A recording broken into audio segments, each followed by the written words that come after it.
জিততে যদি চান হারার চেষ্টা করুন। আর মনে রাখবেন, সব হারাতে অপমান হয় না, কিছু হারার মধ্যে মজাও আছে যদি মজা নিতে জানি। ভাগিনা মামাকে বলছে, ভাতিজা চাচাকে বলছে, ছোট্ট ভাতিজা আর কি, আপনি তো মামা হিসেবে চাচা হিসেবে অনেক বড়, আমরা কখনো কারোর সামনে হাঁটতে চাই না, হাঁটাটাকে আমরা প্রেস্টিজে আঘাত মনে করি। কিন্তু মামা ভাগিনা যখন পাঞ্জা লড়ে, 5 বছরের ভাগিনা 30 বছরের মামা, জিতার সম্ভাবনা কার? জোরে বলেন। কিন্তু জিতে কে? আমি বলবো না, আপনারা বলেন, জিতে কে? জিতে কে? জোরে বলেন, জিতে কে? হারে কে? হারে কে? 5 বছরের ভাতিজা জিতে যাচ্ছে, চাচা হেরে যাচ্ছে। 5 বছরের ভাগিনা জিতে যাচ্ছে, মামা হেরে যাচ্ছে। কিন্তু বড় চমৎকার বিষয় কি জানেন? যে মামা চাচাটা অন্য জায়গায় হারলে কান্না করে করে মেজাজ গরম করে ফেলতো, আজকে বাগিনার সামনে মামা হেরে, ভাতিজার সামনে চাচা হেরে, সন্তানের কাছে বাবা হেরে, আজকে আগের চাইতে বেশি আনন্দিত। হারলেন না, এত খুশি হচ্ছেন কেন? আপনি তো হেরেই গেলেন বাগিনার কাছে। আরো লজ্জার বিষয়, 5 বছরের বাচ্চার কাছে আপনি হারলেন, শরম নাই? তখন মামা বলে, এই আনন্দ যে কেমন আনন্দ, যতক্ষণ তুমি না হারবা ততক্ষণ তুমি বুঝবা না, ততক্ষণ তুমি বুঝবা না। সেজন্য আল্লাহর প্রিয় বান্দারা দুনিয়ার মানুষের কাছে হেরে গিয়ে রবের রহমতের চোখে জিতে যায়, রবের রহমতের দৃষ্টিতে জিতে যায়। কারণ তারা জানে এটা ক্ষণস্থায়ী, ওটা চিরস্থায়ী। বান্দা দিলে বেশি থেকে বেশি কি দিবে? থ্যাংক ইউ দিবে, না হয় একটা ট্রফি দিবে, না হয় একটা মেডেল দিবে। আর রব্বুল আলামিন যদি একবার খুশি হয়ে দেওয়া শুরু করে, রাখার জায়গা আর হবে না, দিতে দিতে জান্নাতুল ফেরদৌস রব্বুল আলামিন চাইলে দিয়ে দিতে পারে। আল্লাহু আকবার।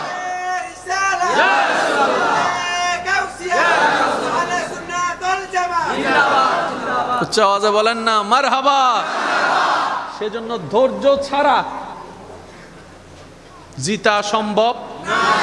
আমরা সব সময় জিতা মনে করি কি জানেন? অন্যকে হারাতে পারলে আমি জিতে গেলাম। বিশ্বাস করেন, এটার নাম জিতা নয়, এটার নাম হচ্ছে আপনার মনে করা। জোরে বলেন না রে ভাই। আপনি যতই যুদ্ধ করেন আর যাই করেন, বাস্তবতা আপনাকে মানতে হবে। কারবালার ময়দানে ইমাম হোসেন হেরে গিয়েছেন, সবাই জানেন, বাহিরের চুকে। কিন্তু এখনো পর্যন্ত 2024 সালে আপনার এলাকায় ব্যানারে ব্যানারে ইমাম হোসেনের নাম দেখা যাচ্ছে। এবার ভেবে দেখেন, জিতছে কে, হারছে কে? জিতছে কে, হারছে কে? আসল জিতা সেটাই হয়, রবের রহমতের দয়া নিয়ে যে জিততে পারে, এই জিতা হচ্ছে আসল জিতা। আবদার করে কথাটা বলবো, ধৈর্য ধরতে হবে। দুনিয়া তো নিয়ামত, আখিরাতও। আল্লাহর দরবারে শুকরিয়া আদায় করতে হবে। দুনিয়া তো নিয়ামত, আখিরাতে বেশি বেশি ইস্তেগফার তওবা করতে হবে। দুনিয়া তো নিয়ামত, আখিরাতও। আল্লাহ রসুল একটা হাদিস বলে আমি আপনাদের থেকে বিদায় নিব। রসুল পাক সাল্লাল্লাহু আলাইহি ওয়াসাল্লাম বলছে, এক বান্দা আল্লাহর সন্তুষ্টির জন্য আরেক বান্দাকে, অন্য বান্দাদেরকে যতক্ষণ সাহায্য করতে থাকে, আল্লাহ তাকে ততক্ষণ সাহায্য করতেই থাকে। অর্থাৎ আপনার সাহায্য পাওয়ার থ্রু হচ্ছে এটাই, আপনি অন্যকে সাহায্য করতে হবে। তবে মনে রাখবেন, যাকে সাহায্য করবেন থ্যাংক ইউ পাওয়ার আশা রাখেন না। যাকে কিছু দিবেন, সাহায্য করবেন, সে পরসময়ে আপনাকে উপকার করবে, সে আশা রাখেন না। পৃথিবীতে সর্বপ্রথম ব্যবসা কাজটাকে চালু করছেন, জেনে রাখার চেষ্টা করবেন। পৃথিবীতে সর্বপ্রথম কাঠের কাজ কে করেছেন? পৃথিবীতে সর্বপ্রথম সেলাই কাজ কে করেছেন? প্রত্যেকটা কিছুর একটা শুরু, বলেন না, প্রত্যেকটা কিছুর একটা শুরু। তবে ব্যবসা হচ্ছে আল্লাহর নবীদের প্রিয় বান্দাদের পছন্দনীয় একটা কাজ, হয় না? আরো জোরে বলেন। আর রব্বুল আলামিন বেশিরভাগ বরকত রেখেছেন ব্যবসার মধ্যে। সুবহানাল্লাহ বলবো না? এই পৃথিবীর ধরাতে এক এক নবীকে পাঠিয়েছেন, রসুলকে পাঠিয়েছেন। এই পৃথিবীর ওই সময়ের যা রিকোয়ারমেন্ট, যা দরকার, তা দিয়ে নবীদেরকে মালামাল করে পাঠিয়েছেন। প্রত্যেকটা শব্দ একটু নোট করার চেষ্টা করবেন। ইসলাম হামলা হামলি, কামড়া কামড়ি, ধাক্কা ধাক্কি নয়। ইসলাম সে ধর্ম যেটা হিংসাকে ভুলিয়ে ভালোবাসা শিখিয়েছেন। ইসলাম সে ধর্ম গোত্র গোত্র মারামারি ভুলিয়ে এক টেবিলে বসে এক জায়গায় বসে খাওয়া শিখিয়েছেন।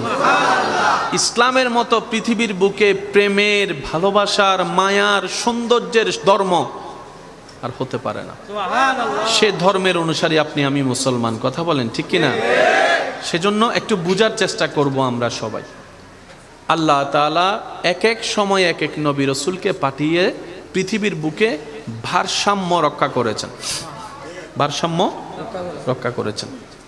এই পৃথিবীতে দুইটা ধারা, একটা হচ্ছে রহমানের ধারা আর একটা হচ্ছে শয়তানের ধারা।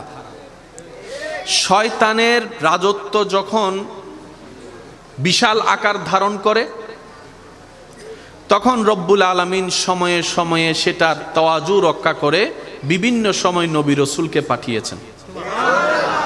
কারণ শয়তান যেহেতু আল্লাহর বান্দাদেরকে বুলাইয়া টুলাইয়া অন্যদিকে নিয়ে যাচ্ছে, তো এই বান্দাদের তো একটা আক্ষেপ থাকবে, আল্লাহ তোমার পক্ষ থেকে তো কিছুই আসেনি। কথা বলেন না ভাইয়া? শয়তান তো খালি ফিটে গোল মেরে দিয়েছে, আমরাও বুঝতে পারি নাই। ওই কথা যেন না থাকে, আল্লাহ পাক সময়ে সময়ে নবী রাসূলের দিয়ে ইসলামের বিধান নাজিল করে দিয়েছে। যেই যুগের জন্য, যে সময়ের জন্য যেমন পরিবেশ ছিল, তখনকার জন্য নিয়ম ধর্ম নিয়ম কানুন তেমনই ছিল। আজকের এই মহাব্বতের মজলিসকে আল্লাহ কবুল করুন। আগামী বছর এই মজলিসকে এর চাইতে আরো আজিমুশান সুন্দরভাবে আয়োজন করার তৌফিক দান করুন। আপনারা যারা এসেছি, আমরা যারা এসেছি, যারা দূর থেকে শুনেছি, রব্বুল আলামিন আমাদের সবার উপর দয়া করে আমাদের জীবনের গুনাহ মাফ করে দিন। মন থেকে বলেন না আমিন। আল্লাহ দয়া করে আমাদেরকে মাফ করে দিন, আমাদের প্রত্যেকটা গুনাহ মাফ করে দিন। আমাদের দিন দুনিয়া আখিরাতের সব নিয়ামত আল্লাহ আমাদের দান করুন।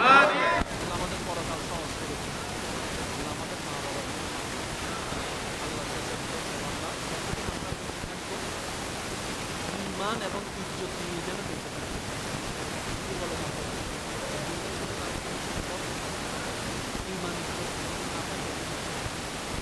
সবাই আপনারা সেলিট মারেন, আপনারা বুঝতে পারেন।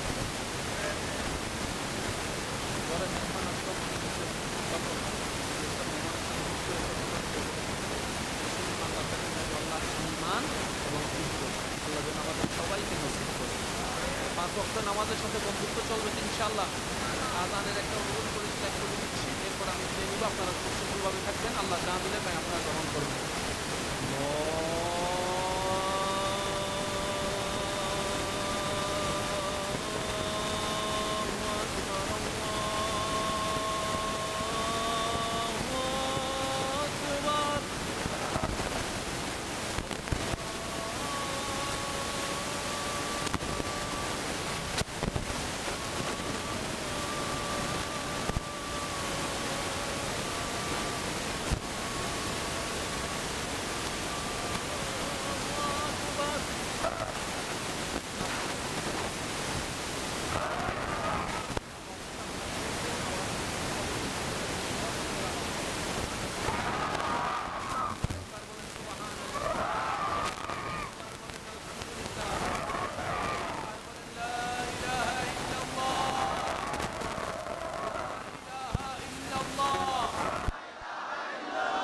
লা ইলাহা ইল্লাল্লাহ।